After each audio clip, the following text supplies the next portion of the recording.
estudante, tudo bem com você?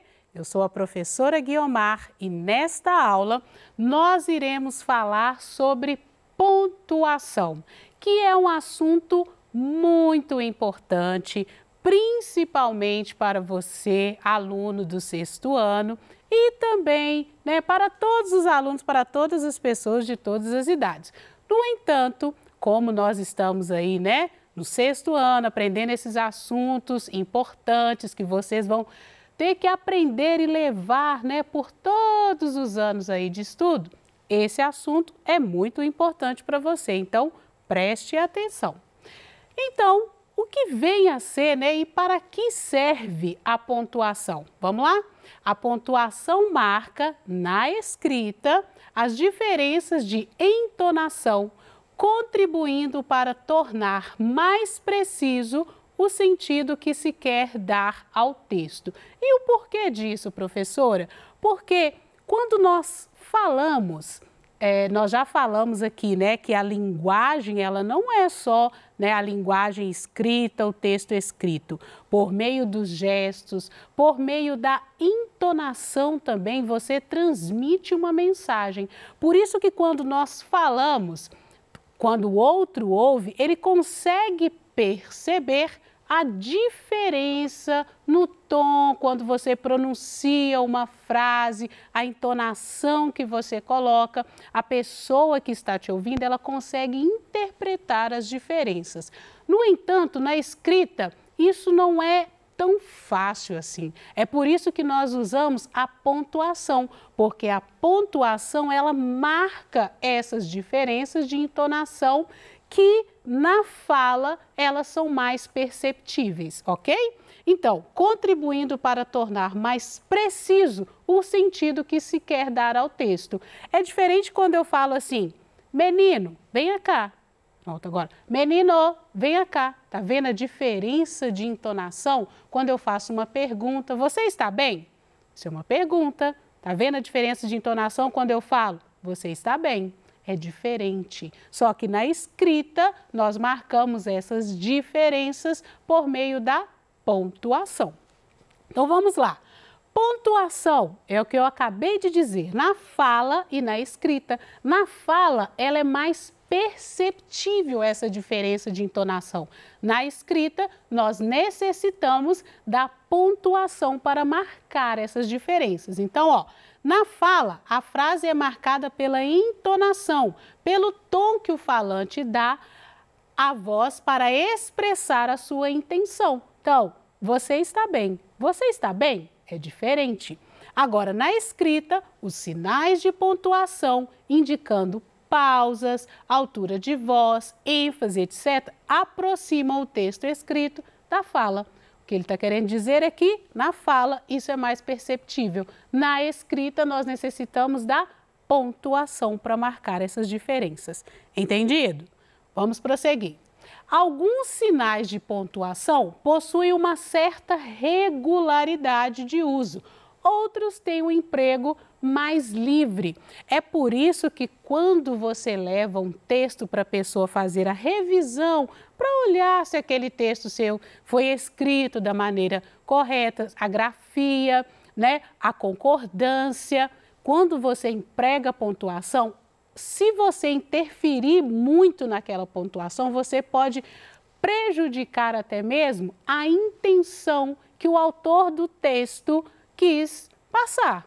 Então, é por isso que alguns sinais de pontuação ele tem um emprego mais livre, outros já têm uma certa regularidade, ok? Então, alguns regulares, Existem algumas regras para você usar, outros possuem regras, mas o seu uso é um pouco mais livre. Isso é importante de você guardar também.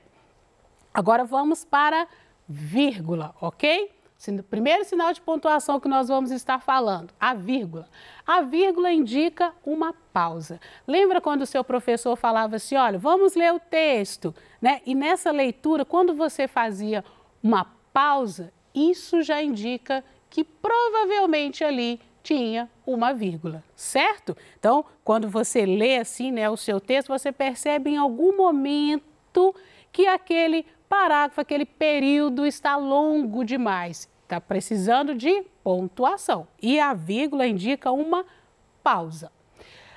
Uso da vírgula. A vírgula é usada para quê, né?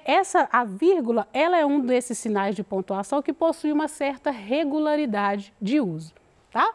Separar termos que exercem a mesma função sintática. Veja o exemplo. Comprei livros, quadrinhos e jogos. Quem compra, compra alguma coisa. Então, esse verbo aqui, olha, comprar, ele precisa de complemento. Quais são os complementos desse verbo aqui? Livros, quadrinhos e jogos. Então, livros, quadrinhos e jogos, todos exercem a função de complemento do verbo comprei. Então, eles são separados, aqui ó, livros, vírgula, quadrinhos e jogos, separado por vírgula, ok? Separar adjuntos adverbiais deslocados. Primeiro, o que é um adjunto adverbial, professora? É o termo que modifica o verbo, o adjetivo e o próprio advérbio. Tem o valor de advérbio, né? Adjunto adverbial tem o valor de um advérbio, indica uma circunstância, tempo, lugar, modo, intensidade, ok? Então, os adjuntos adverbiais vão ter o mesmo valor de advérbio. Vamos ao exemplo aqui, ó. Primeiro, vamos recapitular. Conversamos sobre o passeio por toda manhã. Eu já disse em alguma das nossas aulas que no português as frases elas seguem essa regra aqui, olha. A frase ela é composta pelo sujeito, o verbo e o complemento. Nessa frase, nós conversamos sobre o passeio. O nós aqui ele está oculto, mas você sabe que pela desinência do verbo, pelo verbo, só pode ser o sujeito nós. Então, nós conversamos. Quem conversa, conversa sobre alguma coisa, ou a respeito de alguma coisa, sobre o passeio. Então, nós temos o verbo aqui e o complemento. O advérbio, ele é visto como um acessório, ele não é obrigado a estar ali, né, na frase. Então, ó, por toda manhã, isso aqui indica tempo. Então, ele está aqui no lugarzinho, se nós formos perceber a ordem da frase no português, está no lugar certinho. Agora, se eu inverter, se eu deslocar, se eu trocar esse verbo de lugar, eu já tenho que empregar a vírgula, porque não segue a ordem direta. Por exemplo, por toda manhã, vírgula, conversamos sobre o passeio. Entendeu? Então, sempre quando você deslocar o advérbio, o adjunto adverbial na frase, você precisa colocar a vírgula. Isolar o aposto. O que vem a ser o aposto, professora? É um termo que explica ou especifica um nome de valor substantivo ou pronominal. Vamos lá. Marcelo, meu vizinho, é cantor de rock.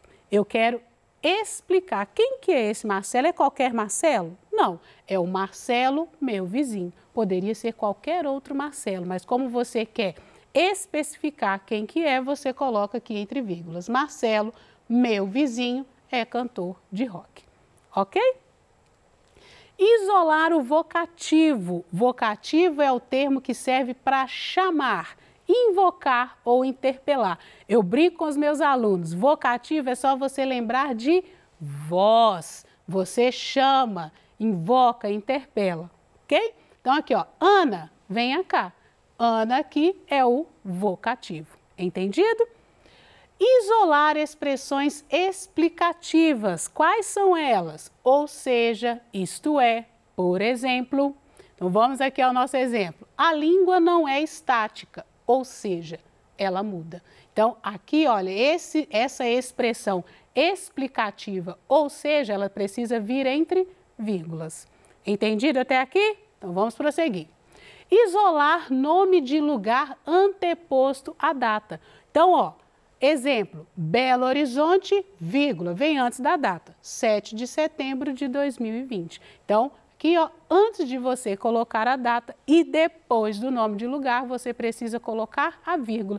Isso é muito importante para quando você estiver redigindo, escrevendo uma carta, por exemplo. Ou quando você estiver, embora nos e-mails, né, quando você já envia, ele já manda ali, né, já vem tudo certinho.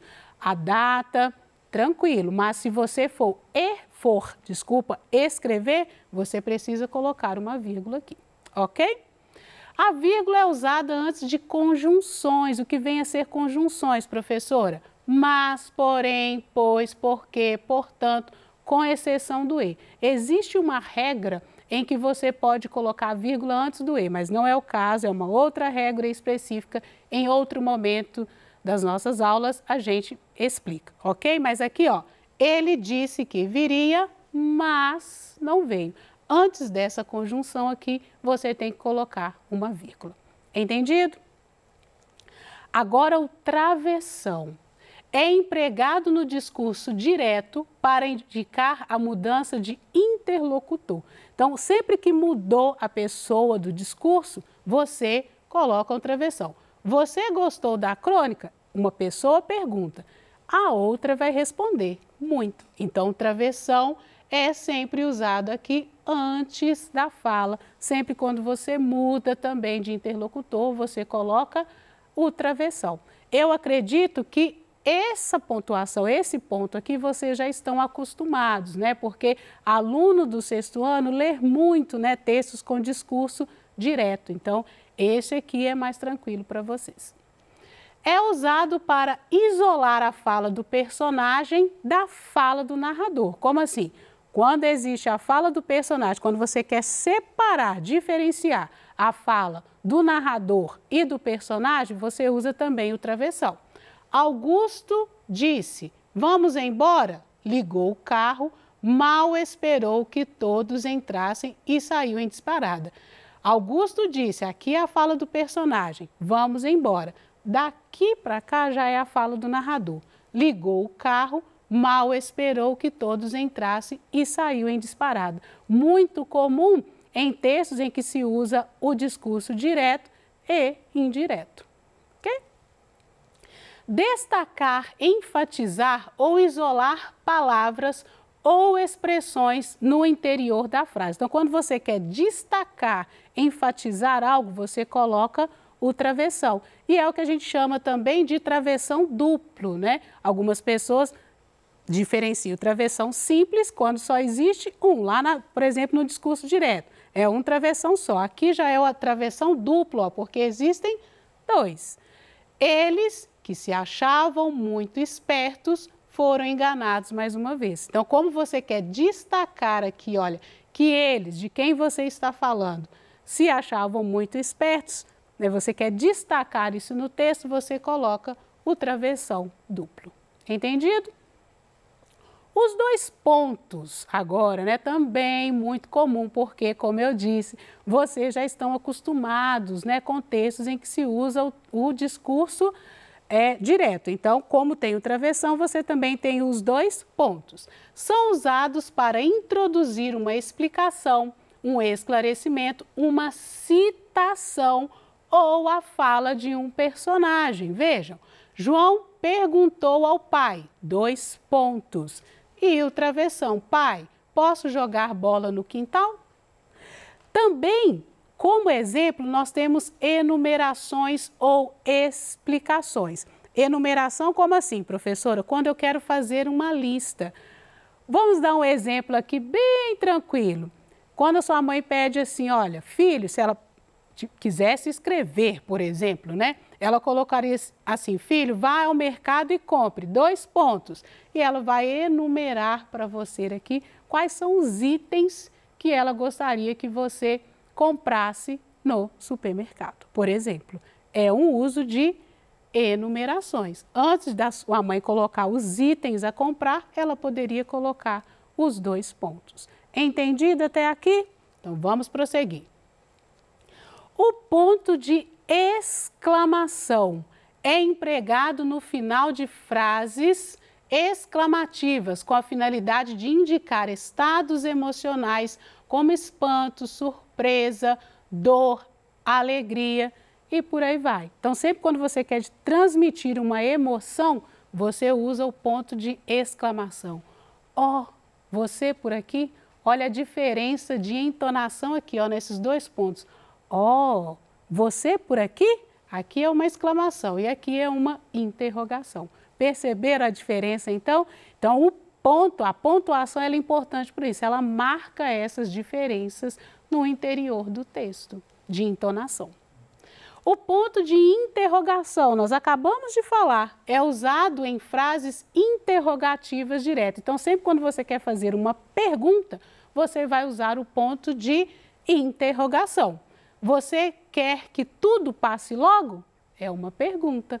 Olha aí, né? A gente comparando aí a fala e a escrita. Na fala, a entonação. Você quer que tudo passe logo? Imediatamente, se uma pessoa está falando isso, você entende que é uma pergunta. Na fala, como você vai indicar que é uma pergunta? Através do ponto de interrogação. Tranquilo, né? O ponto é usado no final de frases declarativas. Então, sempre quando você está fazendo uma declaração ou uma afirmação, você usa o ponto. A pandemia vai passar. Eu estou fazendo uma declaração. E nós esperamos que passe mesmo e passe logo, não é mesmo? E as reticências. O seu uso pode indicar uma interrupção na fala, sugerindo uma dúvida, uma hesitação, uma surpresa, um prolongamento da frase, uma interrupção no pensamento, esse é mais comum, né? Eu acredito para vocês. Ou uma sugestão para que o leitor complete o raciocínio, também muito comum nos textos que vocês já têm contato. Vamos lá para o exemplo. O gato chegou à porta do quarto onde escrevo. Entrepara, hesita, avança. Olha aí como que houve uma suspensão no pensamento, né? Parece que o autor, né, do texto, o eu lírico aqui, talvez, ele faz essa interrupção, essa parada, né? Vamos dizer assim, justamente para você completar o raciocínio. Quando o gato chega à porta onde ele está, ele entrepara, ele hesita e avança. Tá vendo que houve uma interrupção aí no pensamento para que você complete aí o raciocínio. Como assim o gato chegou aí, você também... Isso mexe com a imaginação de quem está lendo o texto. Muito interessante, né? E vamos lá para a atividade da semana 3 do PET. Corre lá, pega o PET, vamos lá para a atividade 2 da semana 3. Nós temos um texto aí que ele está sem pontuação. Não há ponto nenhum nesse texto. Vamos lá? O cavalo e o burro seguiam juntos para a cidade. O cavalo, contente da vida, folgando com uma carga de 4 arrobas apenas, e o burro, coitado, gemendo sobre o peso de 8. Em certo ponto, o burro parou e disse: não posso mais, esta carga excede as minhas forças. E o remédio é repartirmos o peso irmamente 6 arrobas para cada um. O cavalo deu um pinote e relinchou uma gargalhada. Ingênuo, quer então que eu arque com 6 arrobas quando posso tão bem continuar com as 4? Tenho cara de tolo? O burro gemeu. Egoísta, lembre-se que se eu morrer, você terá que seguir com a carga de 4 arrobas e mais a minha. O cavalo pilheriou de novo e a coisa ficou por isso. Logo adiante, porém, o burro tropica, vem ao chão e rebenta. Chegam os tropeiros e, sem demora, arrumam com as 8 arrobas do burro sobre as 4 do cavalo egoísta.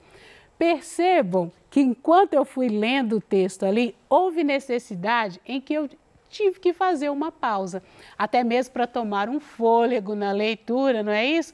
E pelo contexto da história ali também, nós percebemos qual é a pontuação a ser usada. Isso é muito interessante. Isso nós adquirimos também com a leitura, né? Com a prática da leitura e com a prática também da escrita.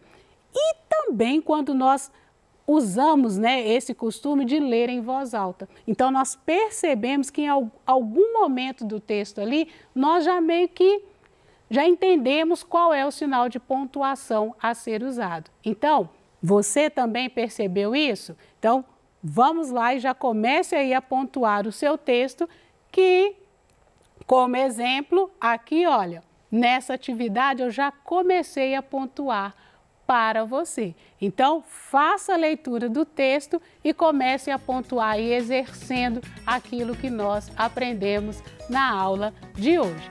Aqui, né, o texto já todo pontuado, as nossas referências e muito obrigado pela aula.